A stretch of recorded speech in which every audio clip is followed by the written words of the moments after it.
Чингис Бондын мөнгө хаана вэ гэсэн асуудал олон анхаарлыг татсаар байна. Тэр ч утгаараа төрийн түвшээд салбар мэргэжилтнүүд Бондын санхүүжилтээр хийгдэж байгаа ажлуудтай танилцж олон нийтэд мэдээлж хэллээ. Тухайлбал Хөгжлийн банкны Бондын санхүүжилтээр Дархан уул аймагт хийж байгаа төсөл хөтөлбөрүүдийн явцыг тайлгналаа. Дархан уул аймагт бондын хөрөнгнөөс 70 гаруй тэрбум төгрөг санхүүжилт хийгдсэн. Дархан Улаанбаатарыг холбосон авто замын шинжилэл, төрийн орон сууцны корпорацийн 1000 айлын орон сууц, шинээр барьж байгуулах орон сууцны цахилгааны шугамыг барих зэрэг ажлуудыг санхүүжүүлэхээс гадна жижиг дунд үйлдвэрийг хөгжүүлэх хөтөлбөрийн хүрээнд 80 гаруй үйлдвэрт дэмжлэг үзүүлсэн.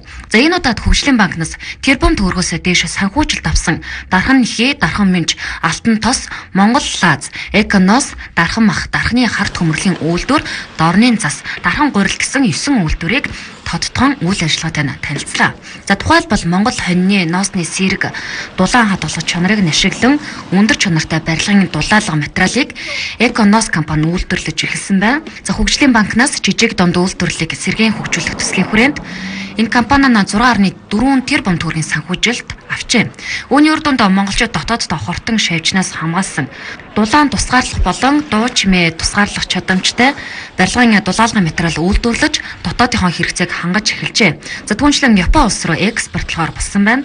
Энэ компанийн Ханоос нэртэй дулаалгын материал арлын Япон орны зах зээлд эрэлт ихтэй байгаамаа. За учир нь Япон орн чиглэг уур амьсгалтай, хоньны ноос дотроо хөндөй сэрэг, тиймээс салхи нэвтрэхтэй сайн учир чигдэхгүй. Дулааныг удаан хадгалдаг давуу талтай. За мөн наана технологиор баяжуулснаар галд шатдаггүй, амархан ялзардаггүй. За хоньны ноосны хялгасаар үйлдвэрсэн барилгын материал нь экологийн цэвэр бүтээгдэхүүн гэдэг утгаараа эрүүл мэндийн шаардлагыг хангаж, за дулаан хадгалалдаараа ч бусад материалаас давуу талтай японочууд хэдийнэ судлан тогтоосон байт юм а. Тийм л дээ. Үнэхээр Чингис Бондоор бид мөнгө усаж ирээд үйлдвэр дэмжих бодлого явуулсан. Үйлдвэр дэмжин гэдэг чинь мэдээж тодорхой хугацаа гарч иж эхлээд үйлдвэр шинжлэх хэрэгтэй болно, томдгоо авахртай болно, ашиглалтын дагуулхтай болно, эргэлтийн хөрөнгө гаргах хэрэгтэй болно, тийж бүтээгдэхүүн өгдөг тийм үст. Тэгэхээр үнэхээр одоо 12 техникийн ажлууд тодорхой хэмжээгээр үр дүнгээ өгж явж байгаа. Бид нэр танилцах газраар танилцж явж байна. Улаанбаатар одоо дараа орж байгаа хамгийн том хот Дархан хот. Дархан хот үнэхээр 63 онд одоо үйлдвэрийн зорилттой болсон хот.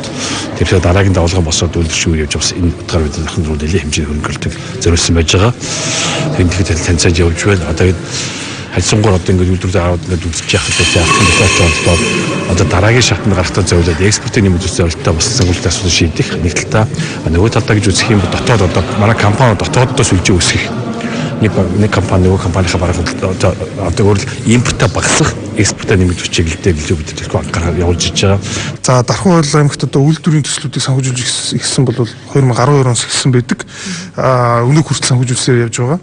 Хамгийн сүүлд гэхэд одоо Дарханы одоо мах комбинат Дархан Meat Foods компани гэхэд 2 тэрбум төгрөгийн санхүүжилт экспортыг дэмжих хөтөлбөрийн хүрээнд бол олгогдсон байдаг. Тэгэхээр эхнээсээ санхүүж авсан компаниуд дээр бол бүгд амжилттай ажиллаж байна. Эхэлж байгуулсан үйлдвэрүүд бол бүгдээрээ борлуулалтанд хүрчихсэн, бүтээгдэхүүнээ борлуулж байна. Ашиг орлоготой байна. Мэдээж хэрэг зарим компанийн сайн, зарим компанийн янз бүр авах. Гэхдээ одоогийн байдлаар бол манай санхүүжилтээр хамрагдсан төслүүдээс бол ямар нэг хүндрэлд орсон. Иргэн төлөлт нь одоо асуудалд орсон тийм төсөл бол байхгүй байна. Энэ бол бас олзуун шуурштай зүйл. Тэгээд мэдээж хэрэг энэ бол эргээд нөгөө манай нийт бондын маань иргэн төлөлтөд бас сайн нөлөөлж байгаа. Дараагийн баялаг бүтээгчин Дархан уул аймаг шинээр нэгдсэн Монгол Лаз үйлдвэрийнхэн за мал аж ахуйгаа дагуулад үндэсний компаниуд жигэнсэн махнаас эхлээд эвлэгний нухш зэрэг олон төрлийн бүтээгдэхүүнийг үйлдвэрлэдэг. За гэхдээ Лазыг нь гадаадаас импортоор авдаг байна. Харин удахгүй дотоодоос хангах боломжтой болж байна. За Монгол Лаз үйлдвэрийнхэн туршилтаар консервны Лаз үйлдвэрлэж эхэлжээ. 210 граммаас 5000 грамм хүртэлх хэмжээтэй Лаз үйлдвэрлэнэ. За эрх авар бүтээгдэхүүнээ дотоодд албан ёсоор нийлүүлэхээр төлөвлөжээ. Үйлдвэрсэн бүтээгдэхүүн нь хүнсний аюулгүй байдлыг хангахгүйц бүхэл стандартыг хангаж чадсанараа давуу талтай байна. Бүх төрлийн жигэнсэн махан бүтээгдэхүүн үйлдвэрлэдэг компаниуд зөвхөн консервны Лаз импортоор худалдаа авахд зарцуулж нийтдээ 600 Америк долларыг гадагшаа урсгад юм а. За ийхүү бондын хөрөнгө оруулалтын үр дүн эхнээсээ гарч дотоодын зах зээл төдийгүй за гадаадын улс оронд танигдаж эхэлжээ. Бондын мөнгөөр за хаана хэрхэн ямар ажил явагдаж байгаа талаар бид өргөжлүүлэн хүргэх болно.